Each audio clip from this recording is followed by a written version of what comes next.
It was 4 years ago this week.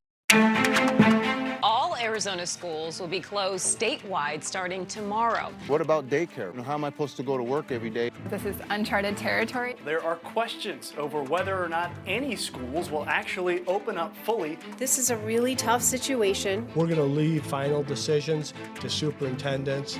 Definitely some lessons are going to be learned. Well, if you can believe it, it was 4 years ago this week that our schools shut down, beginning a difficult year of online schooling, social distancing, and for many kids, isolation. So now fast forward 4 years later, school leaders are still trying to close the COVID learning gap. Joe Dana tells us how one East Valley district is using lessons from a time we'd rather forget. Joe? It was such a tough time for all of us. As one spokesperson of the American Academy of Pediatrics says, there's a general consensus today that kids were kept out of school longer than they should have been, and they need to catch up. 8th grader Aitana Jones will never forget that first week.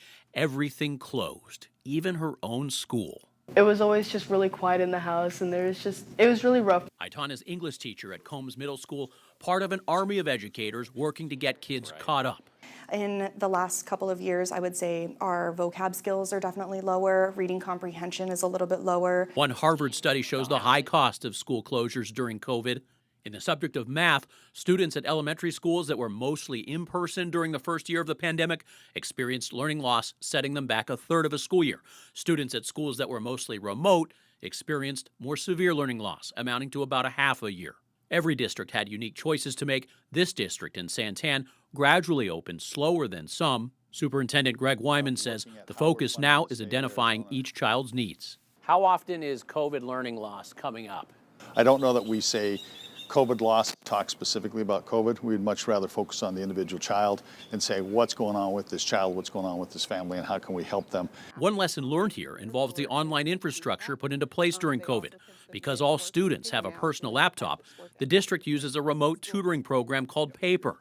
It allows students to communicate with a certified teacher from another part of the country. It's like having multiple teachers in one classroom. This really does give me the ability to kind of focus on some of the learners that might be at the lowest levels, and then the higher flyers can speak more specifically with a paper tutor to get that help if they need it. Scores in the district have improved year over year, but are not yet at pre-COVID levels. Principal Laura Ridge credits COVID funding for helping them get closer to their goal.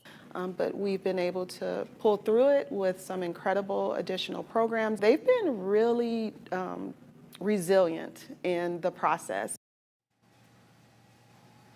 That Harvard study also showed low-income communities and high-minority communities experienced an average worse learning loss. And they face new challenges as some of those COVID relief dollars expire across the country. Joe Dana, 12 News.